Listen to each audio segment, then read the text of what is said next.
আমরা আমাদের সমালোচনা করতেছি, এইগুলা মাহফিলের যদি গুরুত্ব আমরা না দেই, এইগুলার মর্যাদা যদি আমরা না দেই, তাহলে এইগুলাই আমাদের জন্য এক সময় অভিশাপ হয়ে দাঁড়াবে। এমনি এমনি কথা বলছি না প্রিয় ভাই। এই জন্য আমি আপনাদের কাছে অনুরোধ করব, যারা কোরআনুল কারীম শুনতে এসেছেন, আগামী বছর থেকে মাহফিলের নামটা চেঞ্জ করুন। দয়া করে তাফসীরুল কোরআন মাহফিল লিখবেন না, লিখবেন ওয়াজ মাহফিল অথবা ইসলামিক সভা। তার মধ্যে যার যেমন চাই তাই বলবে, কোনো সমস্যা নেই। আপনি বলছেন তাফসীর, তাফসীরের আগা নাই, গোড়া নাই, মাথা নাই, কিচ্ছু নেই। একদম আপনি এশার নামাজ থেকে এখন পর্যন্ত 10:30 পর্যন্ত কি আপনি করতেছেন, আল্লাহর কাছে হিসাব দেওয়া লাগবে।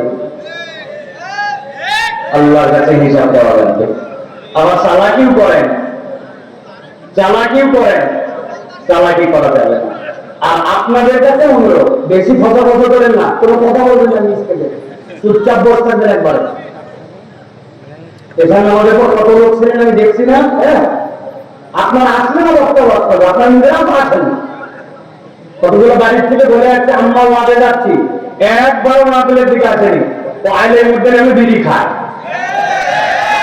4-5 বন্ধু মিলে আড্ডা মারতেছে, আছে না এগুলো, আছে না? জীবনে কোনোদিন পাপড় খাই নাই, কিছু খায় নাই, আপনি পাপড় খাচ্ছে, বাপ দাদার জন্য খা, জন্মের মতো খা। কেউ ভাইয়েরা, এই কোরআনুল কারীমের মাহফিল গুলো আমাদেরকে গুরুত্ব দিতে হবে। এই মাহফিল গুলো আসার উদ্দেশ্যটা আপনাকে পরিষ্কার করতে হবে। বুঝে থাকতে বলেন, এইগুলা মাহফিলে আসলে লাভ আছে না নাই, সেটা কথা বলতে হবে, আছে না নাই? সামনের দিকে যদি কাপড় থাকে, এদিকে কাপড় দাও। এটা সামনে যদি কাপড় থাকে, তোমার স্টকে এখানে কাপড় দাও। এই জায়গায় সাইডে যারা আছে সবগুলো দিকে বলবে প্রয়োজনে। ভাইয়েরা, কোরআনুল কারীমের এই মাহফিলে আমাদের জন্য আসলে লাভ আছে না নাই? কথা বলতে হবে, আছে? কিন্তু আমরা বাঁশের বাইরে বসেন, হ্যাঁ, বাঁশ বরাবর বসেন, সবাই বাঁশ বরাবর বসেন, দিল দিয়ে বসেন, মন দিয়ে বসেন, ইনশাআল্লাহ কলিজা ঠান্ডা করে দিয়ে যাবো, ইনশাআল্লাহ, ইনশাআল্লাহ। বসেন, বসেন প্রিয় ভাইরা, বসেন।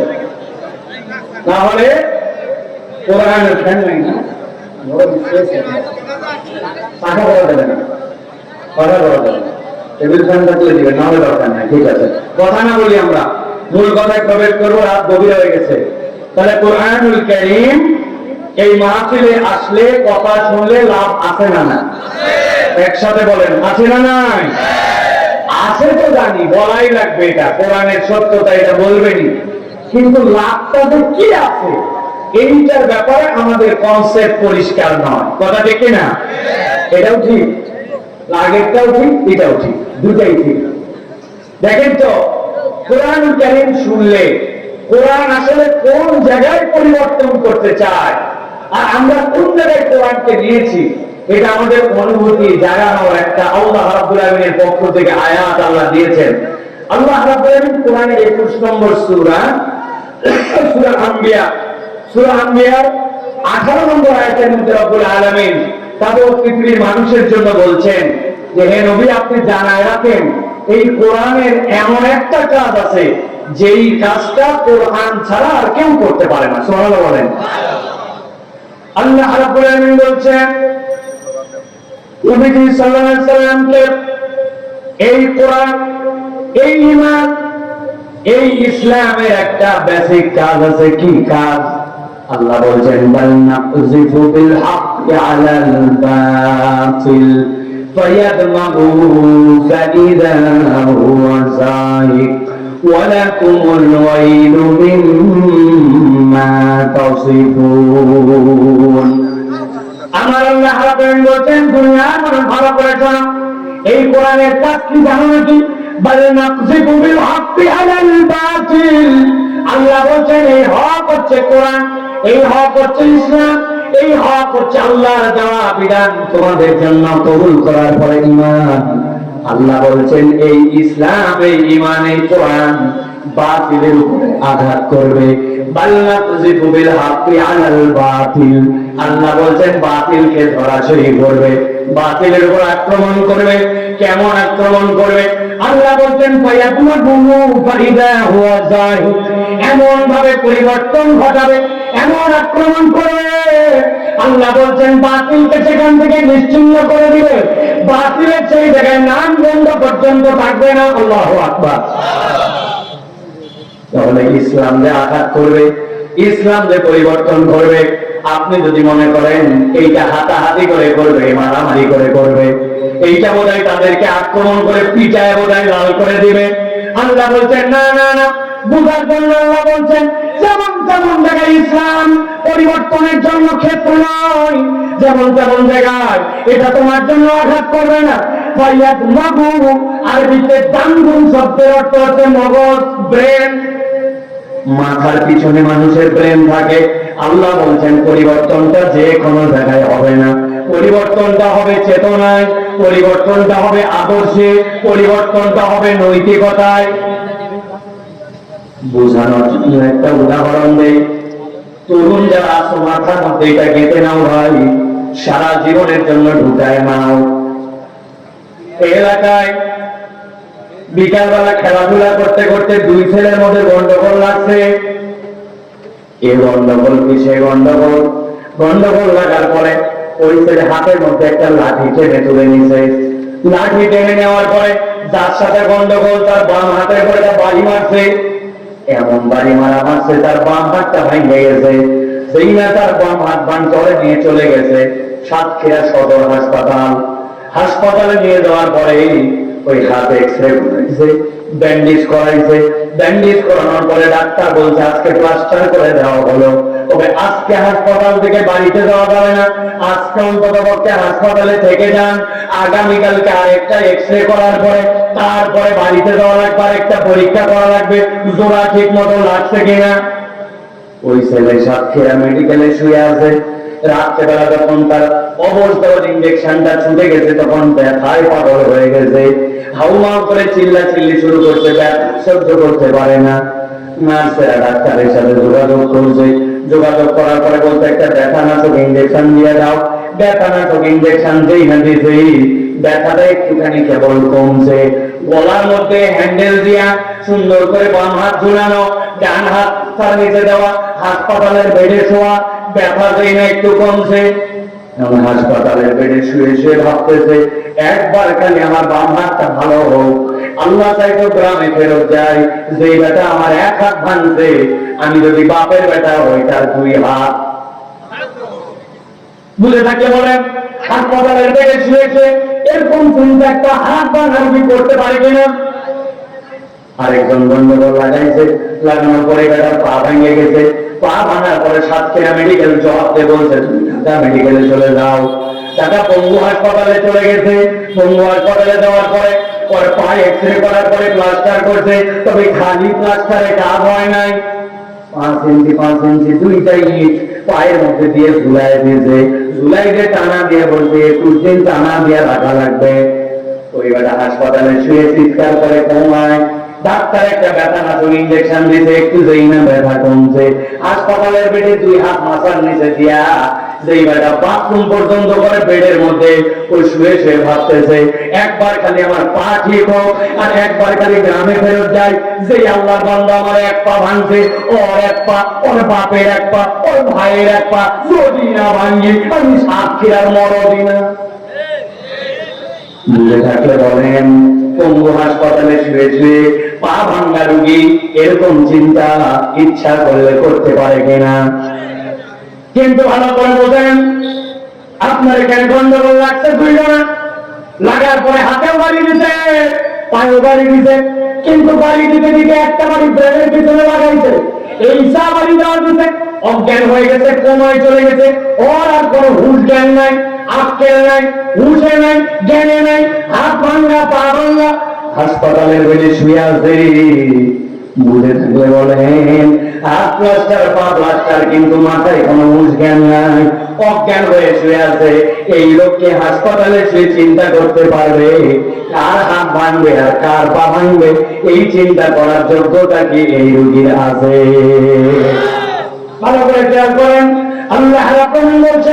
বাল নাকযিবু বিল হাক্কি আলাল বাতিল ফায়াদমাগু ফাইদা হুয়া যাহিক ওয়া লাকুমুল ওয়াইলু মিম্মা তাসিফুন।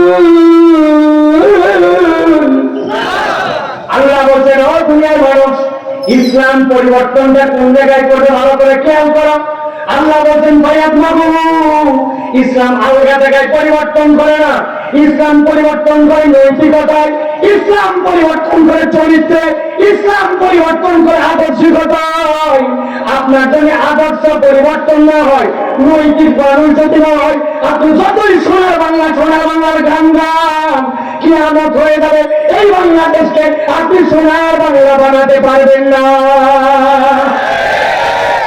আপনি ঠিক বললেও ঠিক, না বললেও ঠিক।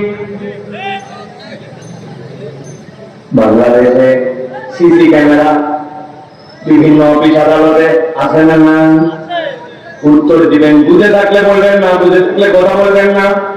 এই সিসি ক্যামেরা দিয়া মনিটর করে, এতে কি বাংলাদেশে বিগত আমলে একটা বিরাট উপকার হয়েছে।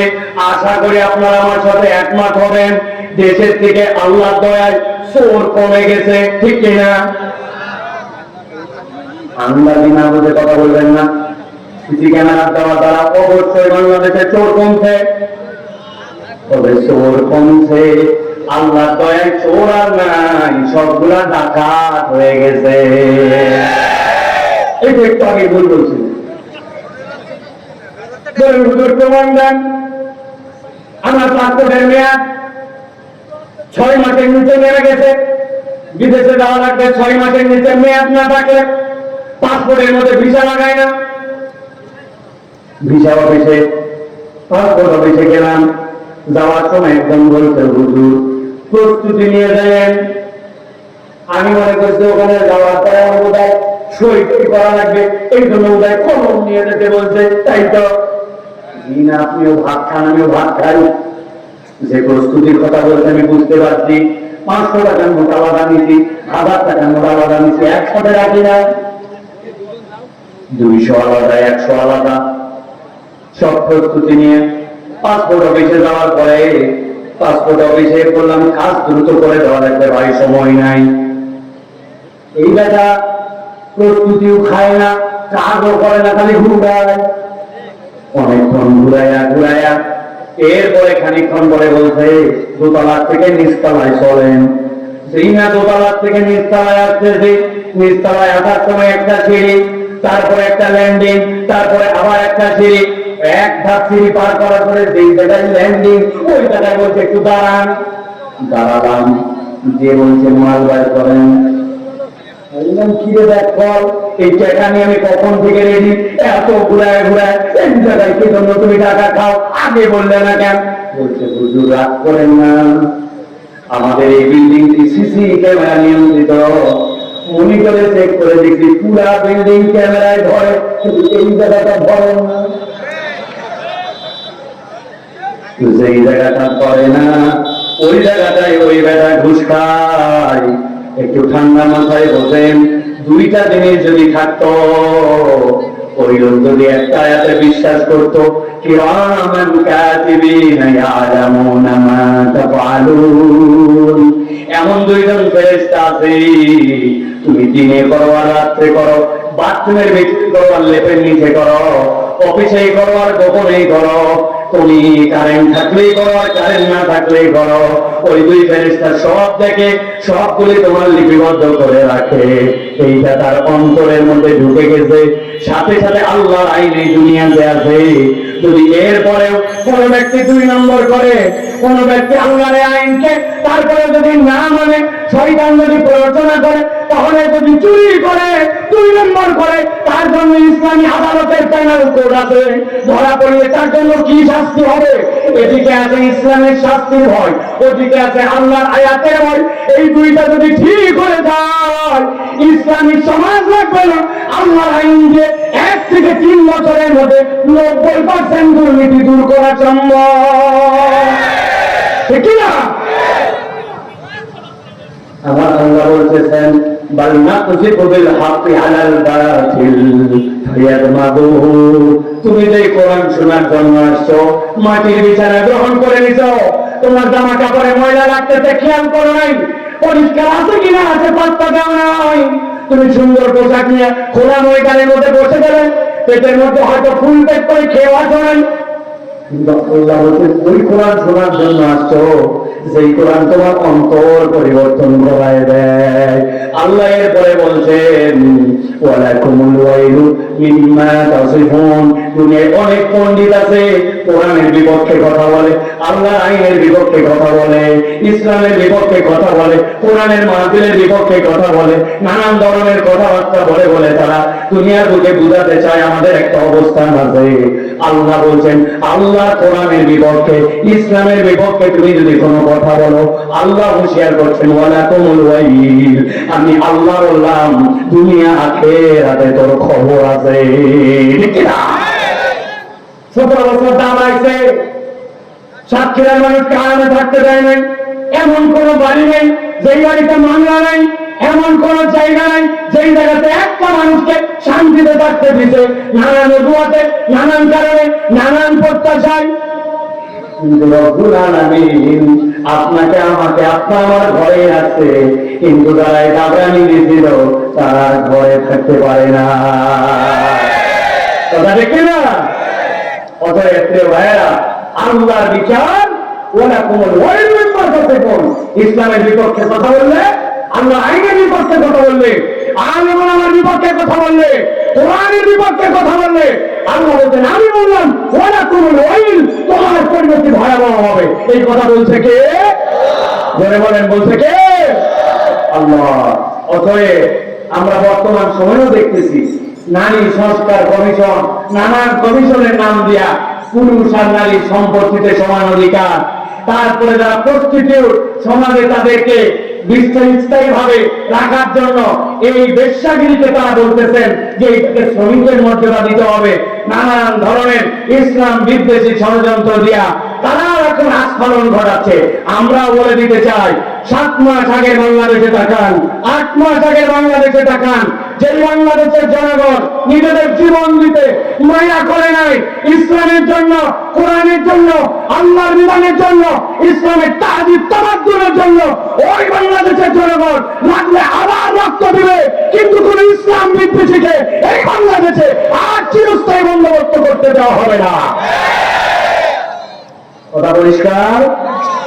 যার কাছে বার্তা পৌঁছানো তার কাছে বার্তা চলে যায়।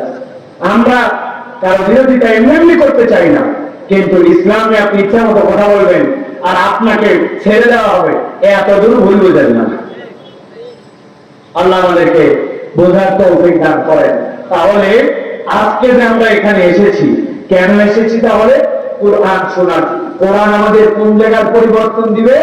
আমাদেরকে আদর্শে, নৈতিকতায়, চেতনায় এক একটা আদর্শিক মানুষ বানানোর জন্য এই আয়োজন। ঠিক না? এটা হচ্ছে আমার ওয়াজের আইন। আইন ছাড়া ওয়াজ শুনলে আপনার এই ওয়াজে আল্লাহর দয়ায় কোনো কাজ হবে না। আমাদের ওয়াজের আল্লাহ কেন? আমি আপনাদের কাছে অনেক কথা বলছি, এটা মনে করেন না যে দাম্ভিকতায় বলছি, বুঝানোর জন্য। ভাই, আপনি আসছেন, একটা বক্তা আসবে, সেই রকম গরম ওয়াজ করতে পারে, আপনি এসেছেন গরম ওয়াজ শোনার জন্য, আরেকজন আসছে সুর শোনার জন্য, আরেকজন আসছে টাকা দিতে মারবে না গেলে হয়, এই জন্য আসছি। আরেকজন চিন্তা করতে বসে বাইরে বাদাম কাটাম, ওই বাদাম ওখানে আগে ভিতরে একটু দেখি তো কি বলে। এখন আপনার যদি এইগুলো নিয়োগ হয়, তা আপনার নিয়োগ পারপাস আপনি সার্চ করেছেন, আপনার এই মাহফিল আপনাকে ফায়দা দিবে না। আর আপনি যদি মনে করেন আল্লাহর জন্য সময় ওয়াক্ফ করছি, কোরআনের হুকুম বিধিবিধান আলোচনা হবে, ওইটা শুনবো, আমার জীবনে ওটা প্রতিপালন করবো, তাহলে আপনার ওয়াজ শোনার একটা আইল আছে, আইলের মধ্যে পানি থাকবে, ঘেরের মধ্যে পানি আটকাবে। আর যদি আইল না থাকে, তাহলে কালকে আপনি বলবেন বক্তা ছিল ফাটাফাটি। একদম জিজ্ঞাসা করে কি ফাটালো, বলবে তা বলতে পারবো না, ফাটাইছে। এরকম আছে কিনা ভাই? তাহলে আমরা কি আজকে কোরআনুল কারীম থেকে সরাসরি কিছু কথা শুনতে চাই? শুনতে চাই?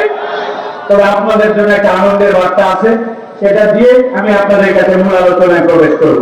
সেটি হচ্ছে প্রিয় ভাইরা, আপনাদের যারা এখানে আসছেন, যাদের বয়স আপনাদের মধ্যে 40 বছরের উপরে, তাদের জন্য উন্মুক্ত ছুটি ঘোষণা করা হলো।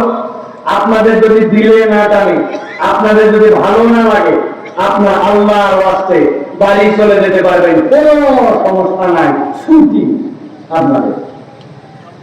তবে আমার শ্রোতা 40 বছর বয়স নিচে যারা, আজকে শিশু থেকে শুরু করে 40 বছর পর্যন্ত যারা, এরা হচ্ছে আমার শ্রোতা। আমি যতক্ষণ থাকবো ভাইজান, আপনার ভালো লাগলেও থাকা লাগবে, খারাপ লাগলেও আপনার ওয়াজ শোনা লাগবে, কারণ আপনার জন্য আজকের ওয়াজ। আছেন তো আপনারা? মুরব্বীরা বাড়িতে শান্তি পাবেন না, মহিলাদের আলাদা প্যান্ডেল করছে, সব কাছে আমরা না দান দরজা বন্ধ করে মাহফিলে চলে যাচ্ছে। আপনি দেখ সবাই বসতে পারেন বান্দাল, তার তো এখানে বসে থাকা ভালো, ঠিক না? আপনারা তাহলে কোরআনুল কারীম থেকে কিছু কথা শুনতে রাজি আছেন? আপনারা আছেন ইনশাআল্লাহ? কারা কারা আছেন দেখি দুই হাত উঁচু করে দেখান, শক্ত করে হাত তোলেন। থামেন থামেন বাবা, থামেন, একটু থামেন, হাত নামান। হাত সবাই উঠাবেন না আল্লাহর রাস্তে। শুধুমাত্র তারা হাত উঠাবেন যারা ব্যক্তি উদ্যোগে জায়গায় মোবাইল দেন না, ব্যক্তি উদ্যোগে জিনিস দেন না, ব্যক্তি উদ্যোগে হাতের মধ্যে আপনি বিয়ারিং সেট করেন নাই, আল্লাহ দেওয়া বিয়ারিং মোবাইল যাদের ঠিক আছে, তারা আল্লাহ সন্তুষ্টির জন্য টান টান করে হাত তুলবেন। আপনারা ব্যক্তিগতভাবে মোবাইল দেন, দেন তো নাকি না ভাই? মোবাইল জিনিস দেন তো না? তো যদি না দেন, হাত দুটো একদম টান টান করে সোজা কর। করছেন সবাই? হাত নামান, শেষ সুযোগের বাদ। এবার হাত তুলবই না, শুধু ডাইনাম আমি একটু চেক করে দেখবো যে কারা আগের চেয়ে বসে, সাইডে বসে হাত না তুলে ফাঁকি মারতেছে, চেহারা করে আমরা একটু দেখে নেবো ইনশাআল্লাহ। রেডি আছেন সবাই? এবার থেকে একসাথে দুটো হাত তোলেন, শক্ত করে তোলেন। সোজা করছেন সবাই? এই দুইজন আমাদের সাথে না? ওই লাল লাল শার্ট আর ব্লু শার্ট আমাদের সাথে না? আপনারা দুই হাত তোলেন। ওই কথা দাঁড়ায় আছেন সাদা জামা, কি হলো? হাত সোজা করেন যে আবার এক এক করে বাম হাত তুলছে, তাই এবার তুলছে। হ্যাঁ, পরে রাখেন, বিড়ি পকেটে রাখেন। হ্যাঁ, হাত সোজা করেন। ওটা সবাই এই সবাই সামনে, দরজার সামনে। ওই মেয়েটা এখন হাত করে দিয়েছে,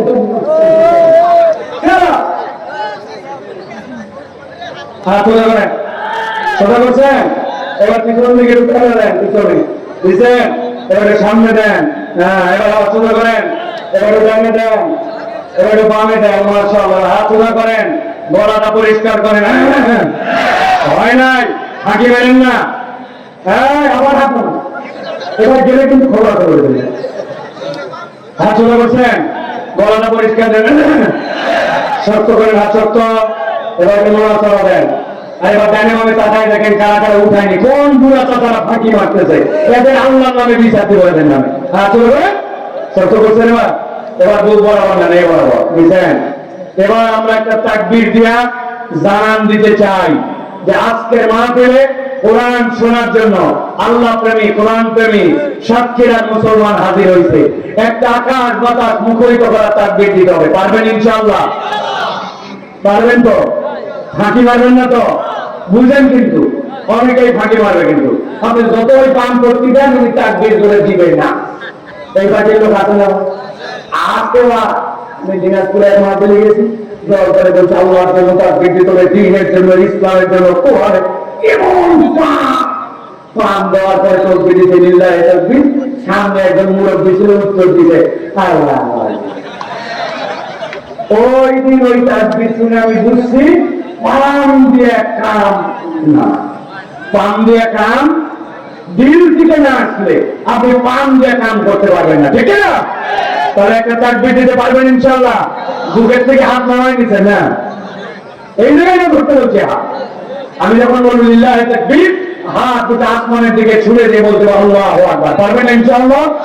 যেগুলো রাস্তায় ঘুরতেছে আর ভিতরে আসে নাই, আগামী 1 বছর এগুলো পস্তাবে, ঠিক না? আর আমরা তাদের নামে দোয়া করবার 2 মিনিট সময় দিলাম। তোমার তকদির কেমনে ঠিকঠাক মতো চলে, তোমার পড়ালেখার রেজাল্ট কেমনে ভালো হয়, পড়ালেখা থেকে তোমার চাকরি কেমনে হয়, তোমার আম গাছে বরকত কেমনে হয়, আমরা আজকে দেখবো ইনশাআল্লাহ। রেডি তো সবাই? দেখি একটা চাকরি দিতে হবে। দেখি রাস্তায় কারা ঘোরে আর কতক্ষণ ধরে তুমি আড্ডা বাজে আর ফিল্ডারি মারতেছ।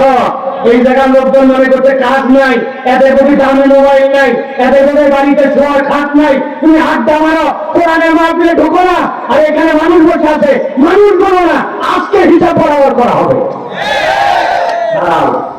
রেডি হন সবাই? রেডি হয়েছেন সবাই?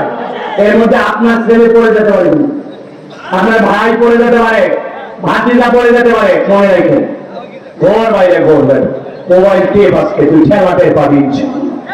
রেডি হয়েছেন সবাই? আমি যখন বলবো লিল্লাহে তাকবীর, হাত উপর দিকে ছুড়ে দিয়ে কি বলবেন? রেডি সবাই? দেখে তাকবীর দেন। লিল্লাহে তাকবীর, লিল্লাহে তাকবীর। আল কোরআনের আলো, আল হাদিসের আলো,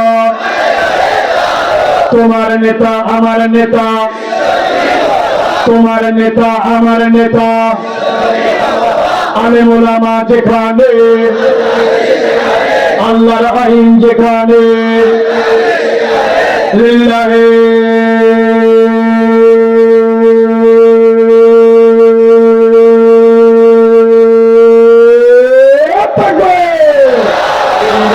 আলহামদুলিল্লাহ। আলহামদুলিল্লাহ বলেন। শয়তান আছে যে কয়টা ভিতরে খুশ করাইছিল, অনেকক্ষণ হয়েছে, বাড়ির যাওয়া লাগবে, এই শয়তান আপাতত কালীগঞ্জ, ঠিক না? আল্লাহু আকবারের স্লোগান শয়তান পছন্দ করে না। হেন কোনো মাহফিল নাই আমি যেখানে এই কথা বলি না। এই জন্য বাংলাদেশে অনেক দল আছে, পার্টি আছে, যারা শয়তানের খালাতো মামাতো ভাই, ওরাও আল্লাহু আকবারের স্লোগান দিতে পারে না, আল্লাহু আকবারের স্লোগানের পক্ষের লোককে পছন্দ করে না। আগামী বাংলাদেশ ইনশাআল্লাহ ইসলামের বাংলাদেশ, আগামী বাংলাদেশ টুপিওয়ালাদের বাংলাদেশ, আগামী বাংলাদেশ আলেম ওলামার বাংলাদেশ, আগামী বাংলাদেশ বৈষম্যহীন বাংলাদেশ, আগামী বাংলাদেশ তরুণ যুবকদের বাংলাদেশ। ওই বাংলাদেশে আল্লাহু আকবারের পক্ষে যারা বাংলাদেশের মুসলমান, তাদের পক্ষে, আল্লাহু আকবারের পক্ষে যারা নয়, তাদের পক্ষে বাংলাদেশের মুসলমান আর থাকবে না, ঠিক না? কথা পরিষ্কার। তবে মুরব্বীরা যেন হো বলেন না, আপনাদের এই সকল হোয়ের কোনো ভরসা নাই। কিন্তু মিশামিশি ঠিক, 52 বছর ধরে গেলে ঠিক ঠিক, কিন্তু যেই না সময় আসবে এক কাপ চা আর এক বিড়ি দিয়া ইমান বিক্রি, আছে কিনা? মুরব্বী ঠিক আমাদের চলবে না। এখন তরুণ যুবক ইয়াংদেরকে দিয়া থাকতায়া মুরব্বীদেরকে সামনে নিতে হবে, ঠিক না? আল্লাহ মুরব্বীদের হায়াত দারাজ করে দেয়। আল্লাহ মুরব্বীদেরকে আমাদের অনুপ্রেরণা হিসেবে থাকার তৌফিক দান করো। ইসলামের পক্ষে ঝান্ডাকে উত্তোলন করার মতো মন মানসিকতা দান করো। আছেন তো আপনারা ইনশাআল্লাহ?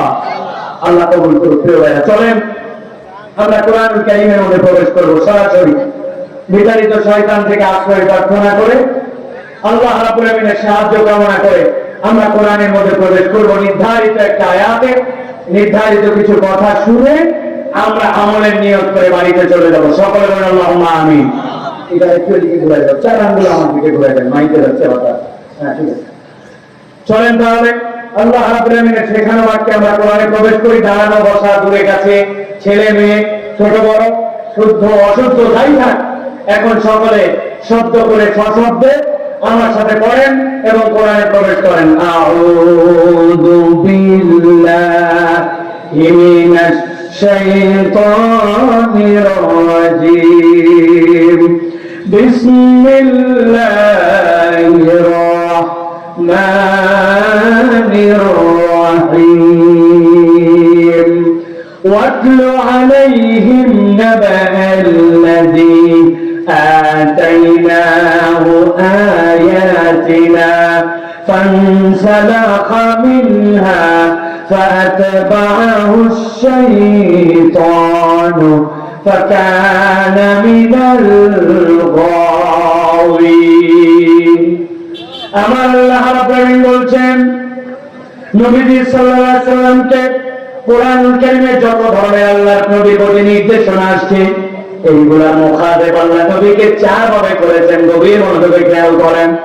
1 নম্বর আল্লাহ সরাসরি বলেছেন ইয়া আইয়ুহান নবী, ও আমার নবী। নবী বলে আল্লাহ রাব্বুল আলামিন ডাক দিয়েছেন, অথবা আল্লাহ কোরআনে বলেছেন কুল, হে নবী আপনি বলুন। এটা নবী হচ্ছেন মুখাতেব। তৃতীয়ত আল্লাহ বলেছেন ইয়া আইয়ুহান নাস, অথবা ইয়া আইয়ুহাল ইনসান। মানুষের কাছে কোরআন সরাসরি আসে নাই, আল্লাহ বলেছেন, নাস বলেছেন। এই সম্বোধনটা আল্লাহ নবীর মাধ্যম দিয়ে করেছেন। অথবা আল্লাহ বলেছেন ইয়া আইয়ুহাল মুমিনুন, আল্লাহ যেখানে ঈমানদার বলেছেন ওইটার মুখাতেবটাও নবীর মাধ্যম দিয়ে আল্লাহ করেছেন।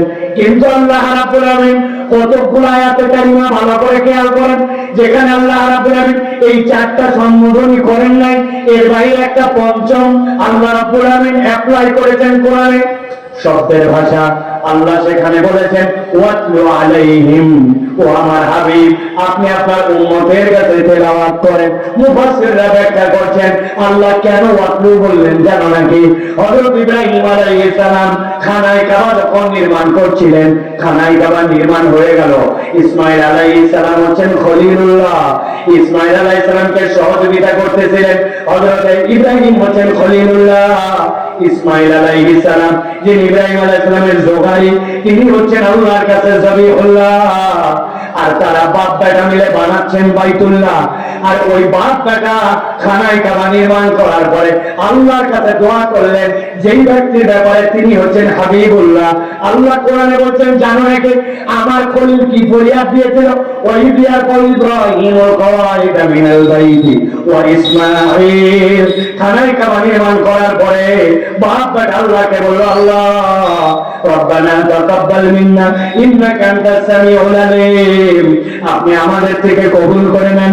এরপরে তিনি দোয়া করলেন আল্লাহ আমার বংশ থেকে আপনি এমন একজন পয়গম্বর প্রেরণ করেন যার 4টা কাজ হবে। রব্বানা ওয়াবআস ফীহিম রাসূলাম মিনহুম ইয়াতলু আলাইহিম আয়াতিক।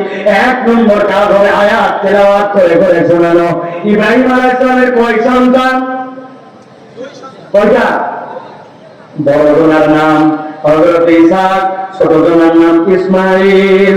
আল্লাহ রাব্বুল ইসহাক আলাইহিস সালামের বংশ থেকে এত এত পয়গম্বর দিয়েছেন, অজস্র পয়গম্বর, কিন্তু আল্লাহ ইসমাঈল আলাইহিস সালাম থেকে মাত্র একটা পয়গম্বর দিয়েছেন। তিনি হচ্ছেন আপনার আমার হাবিব মুহাম্মাদুর রাসূলুল্লাহ সাল্লাল্লাহু আলাইহি ওয়াসাল্লাম।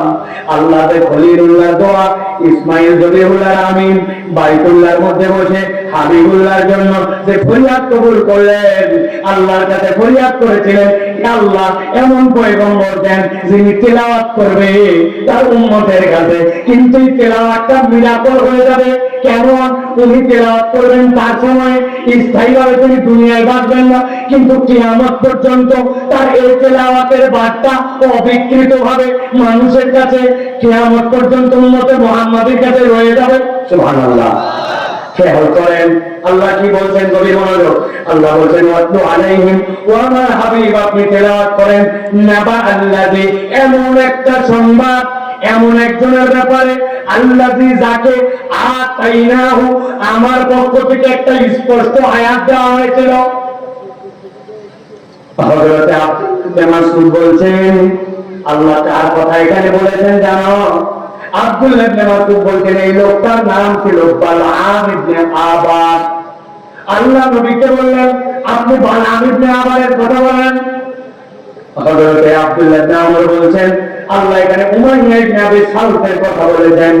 ইমাম ইবনে কাসির তার সমাধান করেছেন, তিনি বলছেন আল্লাহ যার ব্যাপারে বলেন, কিন্তু আল্লাহ এমন 4টা কথা বলেছেন কিয়ামত পর্যন্ত যত মানুষ আসবে প্রত্যেক মানুষ তার মধ্যে অন্তর্ভুক্ত হয়ে যাবে। আব্দুল্লাহ ইবনে মাসউদ বলছেন আল্লাহ বালআম ইবনে আবারের কথা বললেন, কিন্তু উনি মুহাম্মদ সাল্লাল্লাহু আলাইহি ওয়াসাল্লামের যুগের মানুষ ছিলেন না। কোন যুগের মানুষ? মানুষ ছিল হযরত মূসা আলাইহিস সালামের যুগের মানুষ, ফিরআউনের যুগের মানুষ। যোগ্যতা কি ছিল? আব্দুল্লাহ ইবনে মাসউদ বলেন তার যোগ্যতা ছিল আল্লাহর কাছে কোনো বিষয় যদি ফরিয়াদ করত, বালআম ইবনে আবার দোয়া করতে দেরি 1 সেকেন্ড লাগতো না, তার দোয়া কবুল হয়ে যেত। ফিরআউনের লোকজন একদিন বালআম ইবনে আবারের কাছে আসলো, আমরা তোমার কাছে একটা আবেদন নিয়ে আসছি। কি আবেদন? আল্লাহর কাছে তুমি একটা ফরিয়াদ করবা। কি ফরিয়াদ? বলে আমাদের সমাজের মধ্যে মূসা নামে একজন লোক আসছে, এই লোকে যে সমাজের মধ্যে বিভ্রান্তি সৃষ্টি করছে, ঝামেলা পাকাইছে, অতএব এই লোকটা যেন ধ্বংস হয়ে যায়, তুমি তার জন্য একটু বদদোয়া করো। সাথে সাথে বালাম ইবনে আবার বলতে শুরু করলো, এই লোক কি সেই লোক নাকি যার ব্যাপারে আমিও কিছু কথা শুনেছি? কি কথা শুনেছ? বলে আমি শুনছি বগলের নিচে লোক হাত নেয়, নেওয়ার পরে সেই না হাত বের করে, হাত থেকে এমন আলো বের হয়, ওই আলোতে আলোকিত হয়ে যায় সামনেটুকু, কিন্তু তার হাত পড়েও না, তার হাত নষ্ট হয় না। আবার যখন হাতটা নিচে নিয়ে নেয়, সাথে সাথে আলো বন্ধ হয়ে যায়। ওই লোকের ব্যাপারেও শুনেছি, ওই লোক যখন মাঠের মধ্যে বিভিন্ন ধরনের উট, দুম্বা, ছাগল চড়াতে যায়, যাওয়ার রাখালগিরি করার জন্য সবাই তটস্থ থাকে, কিন্তু এই লোক তটস্থ থাকে না। তার হাতে একটা লাঠি আছে, লাঠিটা মাটির মধ্যে পুঁতে দেয়, পুঁতে দেওয়ার পরে সাথে সাথে সে আরাম করার জন্য শুয়ে যায়, ঘুমায় যায়। কিন্তু এই পালের মধ্যে থেকে কোনো ভেড়া বকরি যদি বাইরে চলে যায়, লাঠিটা একা একা উঠে যায়, উঠে যাওয়ার পর পিটায়া ওই ভেড়া বকরিকে লাইন মতো নিয়ে আসে, নিয়ে আসার পরে আবার লাঠি জায়গা মতো দাঁড়ায় যায়। বলতেছে, শোনো, যদি জাদুকর হয়, জাদুকর ঘুমায় গেলে তার জাদু শেষ হয়ে যায়। আমার বিশ্বাস এই লোক জাদুকর নয়, হয়তো আল্লাহর পক্ষ থেকে কিছু হলেও হতে পারে। লোকজন সাথে সাথে বলতে শুরু করলো, মিয়া তোমার কাছে কি আমরা ওয়াজ শোনার জন্য আসছি নাকি? দেখা তোমার কাছে চলে ধ্বংস করার জন্য, বদদোয়া নেওয়ার জন্য, তুমি উল্টা আমাদেরকে ওয়াজ শোনাও। আর শুনে রাখো, আমরা কেবল আমাদের জন্য আসি নাই, আমরা তোমার জন্য আসছি, মানে আমার জন্য নয়। আজকে তোমার দোয়া কবুল হয় এই জন্য আজকে তোমার কাছে আসছে।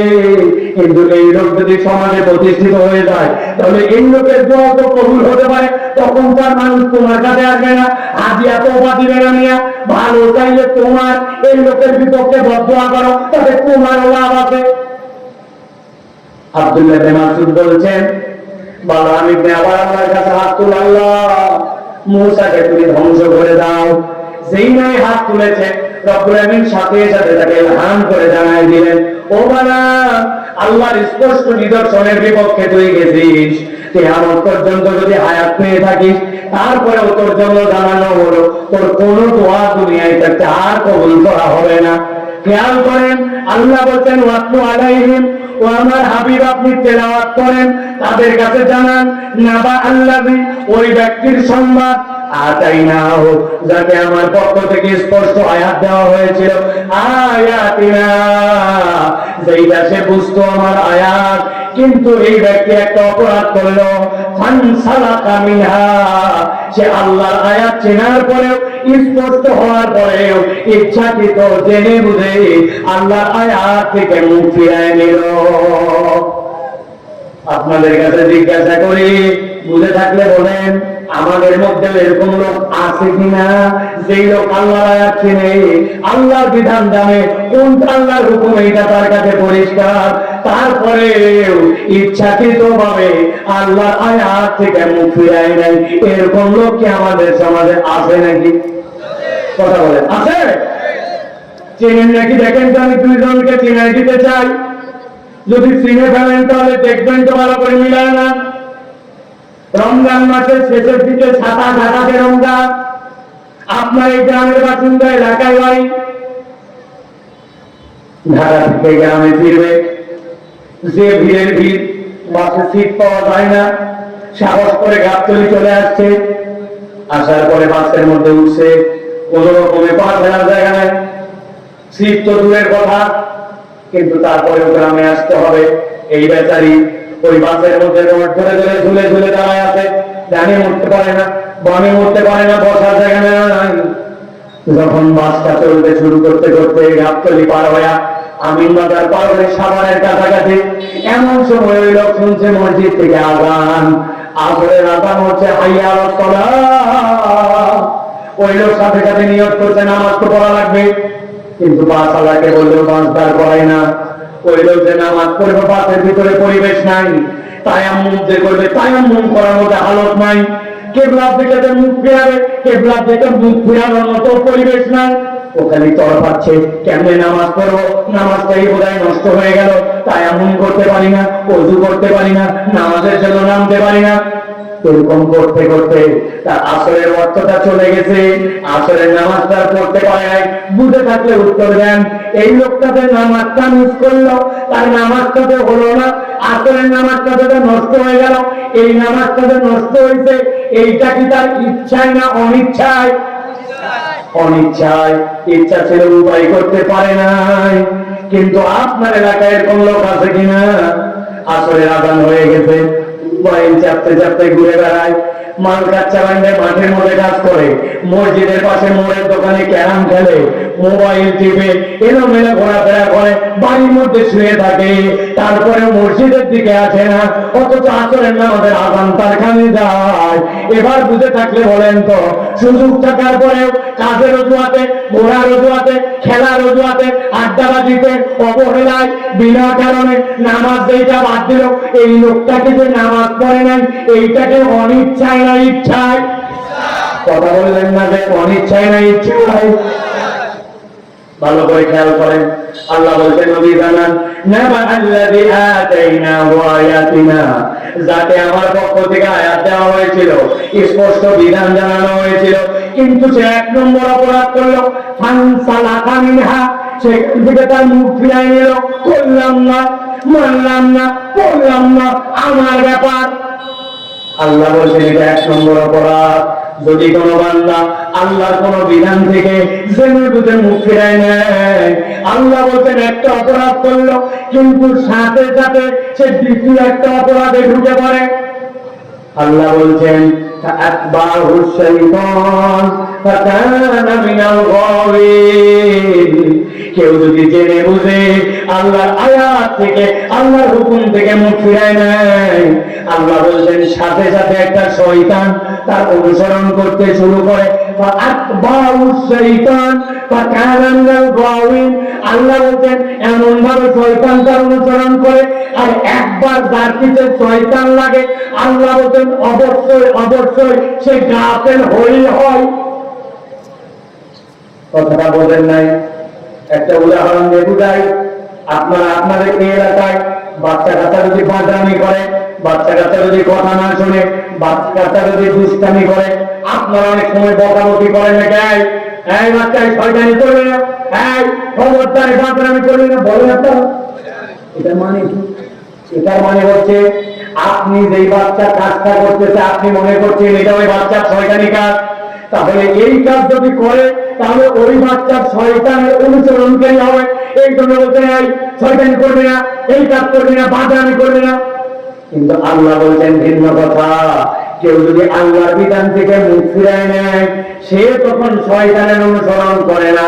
ফাআতবাহু শাইতান, আল্লাহ বলছেন একটা শয়তান তার পিছে লেগে যায়, আর যার পিছে একটা শয়তান লাগে, আল্লাহ বলছেন ফাকানা মিনাল গাওয়িন, ওই বান্দা পথভ্রষ্ট না হয় আর উপায় নাই, নিশ্চিত ওই বান্দা পথহারা হয়ে যায়।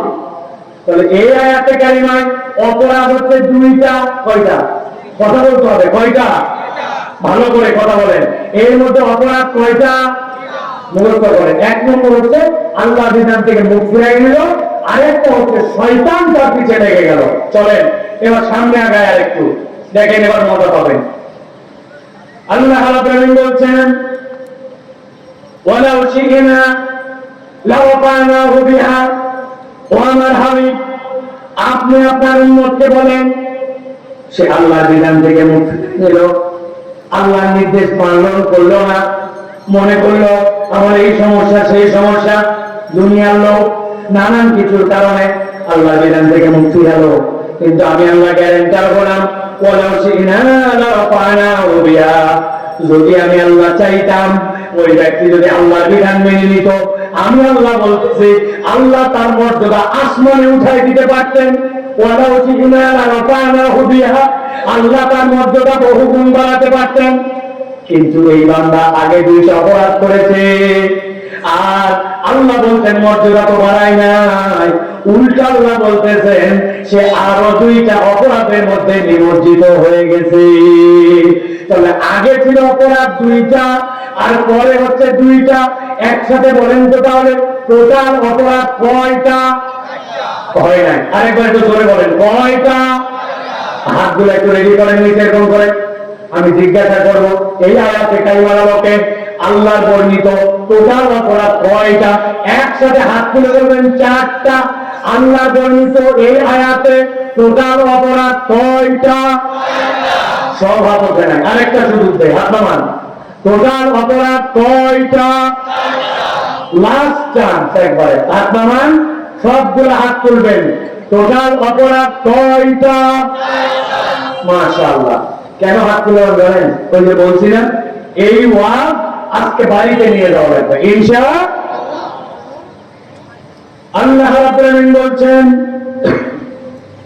ওই ব্যক্তি আল্লাহর বিধান থেকে মুক্তি পেল, সাথে সাথে আল্লাহ রাব্বুল আলামিন এবার বলছেন তার মর্যাদা আসমানে উঠাতে পারতেন, কিন্তু সে আল্লাহর কথা শুনে নাই, শয়তানের অনুগামী হয়ে গেছে। আল্লাহ বলছেন এবার সে 3 নম্বর একটা অপরাধে নিমজ্জিত হলো, ওয়ালাকিন্নাহু আখলাদা ইলাল আরদ। আল্লাহ বলছেন সে ডিরেক্ট এবার দুনিয়াদার হয়ে গেল, তার মুখটাকে দুনিয়ার দিকে নিমজ্জিত করে ফেলল। আরবিতে খুলদুম বলা হয় ওই প্রাণীকে যেই প্রাণীগুলা ঘাস খায়, পানি খায়, খড় খায়, সব সময় মাটির দিকে মুখ করে থাকে। এর কোন প্রাণীকে আপনারা চেনেন নাকি ভাই? গরুকে চেনেন তো? ওই মাথা সবসময় নিচের দিকে, আরবিতে বলা হয় খুলদুম। ওই প্রাণী যেই প্রাণী সব সময় মাথাটা নিচের দিকে দিয়ে থাকে, মাঝে মাঝে মাথা উঁচু করলে ওর ব্যাসিকটা নিচু, নিচু করে পানি খায়, নিচু করে ঘাস খায়, নিচু করে থাকে।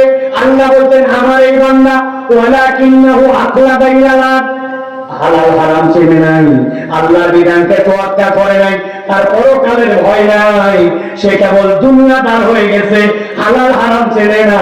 দুনিয়া পাওয়ার জন্য যা ইচ্ছা তাই ওই বান্দা করতে পারে। এরকম কতগুলা মানুষ আমাদের সমাজে নামে মুসলমান কিন্তু কামে এরকম দুনিয়াদার মুনাফিক আছে কিনা? এরকম লোক আমি দু একজনকে চিনি, আপনাদের যতদিন মেলে, তাহলে বলেন আপনারা। ঈদের সময় বাজার করতে গেছি, যাওয়ার পরে কাপড়ের দোকান, কাপড় হয়তো একটু কিনছেন, কেনার পরে দেখেন দোকানদার আপনাকে বলতেছে ভাই আপনার মতো চেনা লোক বলে কেনা দামে দিয়ে দিলাম, বাপ দাদার জন্য আপনাকে দেখে নাই, আপনাকে বানাইতে চেনা লোক আছে না ভাই? একবারে তোমার কেনা দামে দিলাম, কোন লাভ করি নাই বলে আপনার থেকে 100 টাকা 500 টাকা পাল্লা কাটে ফেলছে। এইরকম যে দোকানের মাল হালাল, ব্যবসা হালাল, সব হালাল, কিন্তু কেবল নিজের দুনিয়াদার হওয়ার জন্য হালাল হারামের বিবেচনা করে নাই, ওই ব্যক্তি দুনিয়াদার হয়ে হালাল দোকানের ব্যবসাকেও হারাম বানায়। আছে কিনা? অনেক মুরব্বী আছে একটা বড় গাড়িওয়ালা, বাপ রে বাপ দেখলে মনে হয় আল্লাহর জীবন্ত বলি। আছে কিনা? কিন্তু ফজরের নামাজের পরে মাঠে কোদাল নিয়ে রওনা হয়েছে। একজন জিজ্ঞাসা করছে ভাই আপনি এত সকালে মাঠে যান কেন? ফজরের আলোয় ফুটে নাই। বলছে বাপ আমি রোজ উঠলে করতে পারি না, এই জন্য একটু মাঠে যাচ্ছি। এখন কি কাজ? বলছে এখন কাজ হচ্ছে বাবা একটু আইল থেকে সমান করবো, এই জন্য যাচ্ছি। আসলে মুরব্বীর উদ্দেশ্যে অনেক সময় 2 নম্বর, উনার সাথে তার জমি লাগানো, ঘের লাগানো, ওই পারের লোক এখনো আইল কাটে পারে নাই, উনি ওই লোকের আগে আইল কাটার নাম করে জমিটা 4 আঙ্গুলে একটু ফেলতে যায়। এরকম লোক সাক্ষী দেয় না। ভালো করে বলতেন উনার 1 বিঘা জমি হালাল, কিন্তু এই 4 আঙ্গুল জমি ওনার জন্য হারাম। এটা খাজনা নাই, খারিজ নাই, 1 বিঘা সব আছে, কিন্তু হয়তো 10 কেজি ধান হয়েছে, অল্প একটু আবার হয়েছে, হালাল হারাম মিশায় ফেলছে। এদিকে নামাজ পড়ে কালাম পড়ে এত বড় দাড়িওয়ালা। আল্লাহ বলছেন ওয়ালাকিন্নাহু আখলাদা ইলাল আরদ, ওই ব্যক্তি নিরেট দুনিয়াদার হয়ে গেছে, হালাল হারামের বিবেচনা করে না, দুনিয়া পাওয়ার সাথে যা ইচ্ছা তাই করতে পারে। এরকম লোক আমাদের মধ্যে আছে কিনা? আছে? কথায় কথায় মিথ্যা কথা বলে, কথায় কথায় গালি দেয়, আবার নামাজ কালাম পড়ে। এরকম লোককে আমাদের এলাকায় আছে নাকি ভাই? ভালো করে বলছেন এটা 3 নম্বর অপরাধ। ঠান্ডা মাথায় কথা শোনেন। আল্লাহ বলছেন ওই ব্যক্তি আরেকটা অপরাধে নিমজ্জিত হলো। 4 নম্বর কি? আল্লাহ বলছেন ওয়াত্তাবা হাওয়া, ওই ব্যক্তি নিজের মন পছন্দ জীবন চালায়। ইসলাম মানে আবার নিজের যতটুকু দিল জানে ততটুকু পালন করে। আল্লাহ মানে, রাসূল মানে আবার নিজের সমাজের যে বিধান ওইটাও প্রতিপালন করে। কোরআনের বিধানও তার ভালো লাগে, আবার ওই পর্যন্ত ভালো লাগে যে পর্যন্ত তার মনের সাথে যায়, আবার নিজের মন পছন্দ জীবনও চালায়। কথা মনে হয় বোঝেন নাই ভাই? এরকম লোককে আমাদের সমাজে আছে নাকি ভাই? আপনি সাতক্ষীরার দিকে এক শ্রেণীর লোক খুঁজে পাবেন, আপনাদের দিকে আছে কিনা একটু হিসাব মিলায়। আল্লাহ মানে আবার নিজের মতো করে জীবন নিয়ে চলে। আপনি যাই বলছেন ভাই 1,000 টাকা আওয়াজ দেন, হাতে টাকা নেই, সব বলতে ভাই বড় বিপদে আছি ভাই, বাচ্চাদের ডাক্তার দেখা লাগবে, 1,000 টাকা দিয়ে ভাই। বললাম হাতে টাকা নেই, সব বলছে আমি না আসিনি, আপনার কাছে আসিনি। আজকে কি বার? শনিবার। 1,000 টাকা দেন, আগামী মঙ্গলবার 1250। বলছে ব্যাগ কলকাতা। মানুষের হাতের টাকা থাকে নাকি? ঘরের চল। বাড়িতে নিয়ে চলে গেছে, যাওয়ার পরে 1,000 টাকা হওয়ার দিয়ে বলছে লাগলে আরো। তো চাষি বসে নাই, চাষি ওই কাজ করতেছে, মহিলা মানে ততটাই বসটাকে কি করবে, কিন্তু পুঁজি খাটাচ্ছে। তবে যা করবি তাড়াতাড়ি কর। মাগরিবের ওয়াক্ত হয়ে গেছে, ছোট দিনের বেলা মসজিদে যাই জামাতের নামাজ ধরবো, আসরের নামাজ পড়ে আছে, দাদনে টাকা লাগাই, সুদে টাকা খাটাই, এত বড় দাড়িওয়ালা, মাথার মধ্যে টুপি দেওয়া, মসজিদের মুসল্লি, কিন্তু সুদে টাকা লাগাই, দাদনে টাকা খাটাই, এরকম মুনাফিক মার্কা মুসলমান আপনার সমাজে আছে না?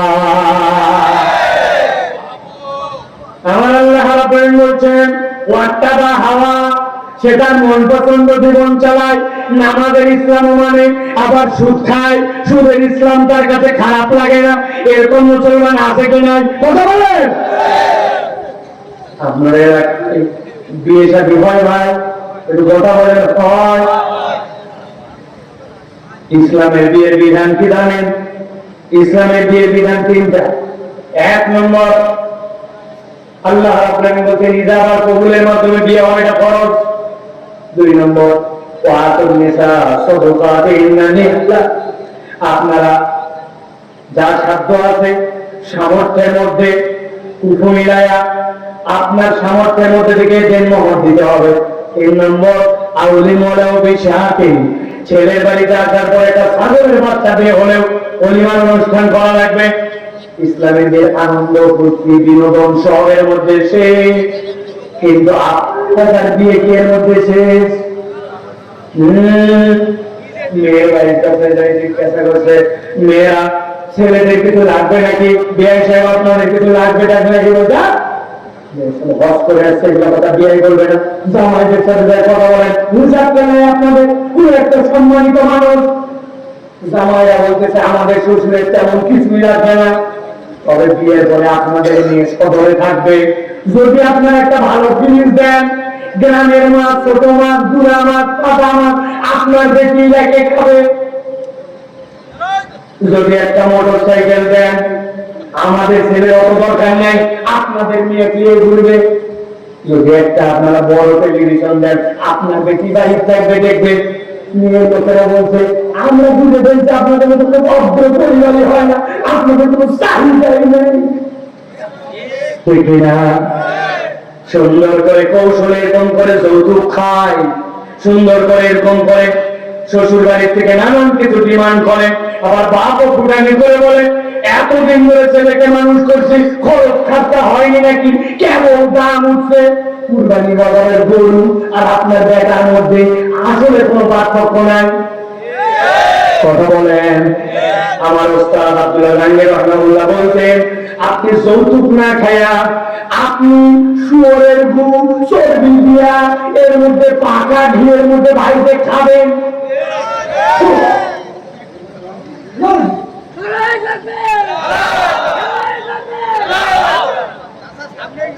শুয়োরের গু কেমনে খায় মানে ঘিয়ের মধ্যে ভাইতে তাও সার বলতেন, তাও খাবেন, গুনাহ কম হবে। কেন বলতেন এইটা? ভালো করে খেয়াল করেন। কোন এক লোক শুয়োরের গু খেয়ে ফেলছে, খাওয়ার পরে মনে হয়েছে হায় হায় কি গুনাহ করলাম আমি, নাউজুবিল্লাহ, এইটা তো আমার করা ঠিক হয়, আল্লাহ তওবা করলাম, আর জিন্দেগিতে আমি কোনোদিন এইটা খাবো না। আল্লাহ তার সব গুনাহ তৎক্ষণাৎ মাফ করে দিবেন। কিন্তু আপনি যদি যৌতুক খাইয়া 10 বছর করে তওবা করেন, কাজ হবে না। আপনাকে যৌতুকের মাল ফেরত দিতে হবে, তার কাছে ক্ষমা চাইতে হবে, মহিলার বাপের কাছে যে আপনাকে মাপ চাইতে হবে, এরপরে আল্লাহর কাছে তওবা করা লাগবে। আপনি বান্দার হক নষ্ট করে আল্লাহর কাছে তওবা করেন, এত সোজা ইসলাম নয়। আমার আল্লাহ বলছেন ওয়াত্তাবা হাওয়া, ওই লোক নিজের মন পছন্দ জিন্দেগি চালায়, আল্লাহ মানে আবার নিজের জীবন ইচ্ছা মতো ধর্মকর্ম পালন করে, এরকম মুসলমান আছে কি নাই? খবরদার আছে বলবেন না, মানে আমরা কি আছে? আবার বিয়ের 7 দিন আগে বড় বড় 2টা ডেক ভাড়া করছে, ডেক ভাড়া করে বাড়ির সামনে নিয়ে যায় লাগাইতে, লাগানোর পরে উদাম বাদাম হিন্দি গান আর মিউজিক,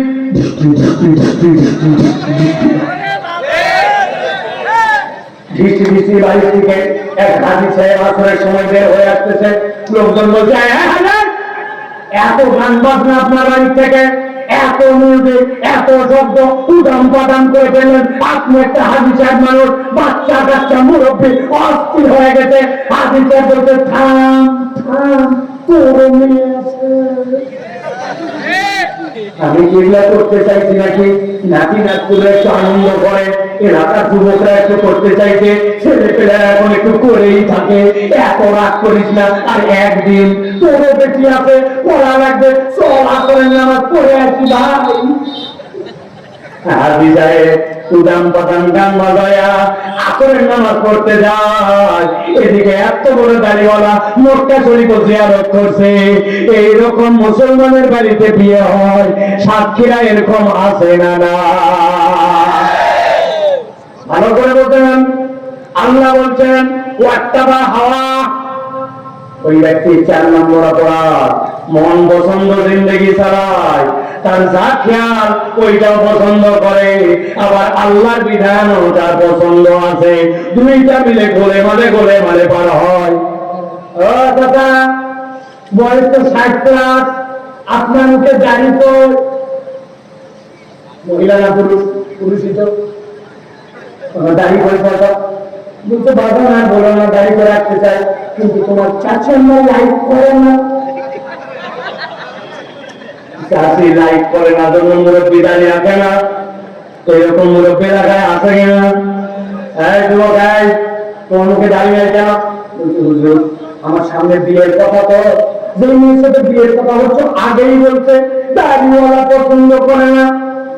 আমি আপনার কাছে ছোটবেলা দিয়ে গেলাম, যদি কোনো মহিলা দাড়ি পছন্দ না করে, বিয়ের কথা হয় আর বিয়ে না হয়, ওই মেয়েকে বিয়ে করা আপনার জন্য জায়েজ নয়। দেখো, একজন নারীর সাথে একজন পুরুষের মৌলিক পার্থক্যকে, ওর 2টা হাত আছে, আমারও আছে, ওর মাথা আছে, মাথার চুল আছে, আমারও আছে, কান আছে, নাক আছে, ওর প্রস্তাব পায়খানা অঙ্গ আছে, আকারে ভিন্ন, আমারও আছে, আমারও বুক আছে, ওরও আছে, আকারে ভিন্ন। একটাই পার্থক্য, মহিলার দাড়ি নাই আর আল্লাহ আমার দাড়ি দিছে। তুমি কি হিসাব এক করে দেখো, কোন কারণ নাই, নিজের মন পছন্দ জিন্দেগি চালায়া পুরুষ হওয়ার পরে মুখে দাঁড়িয়ে রাখতে পারে না, এরকম মুরব্বী, এরকম পুরুষ আছে না? না, আল্লাহ বলছে তুই তোর মন পছন্দ জীবন চালা।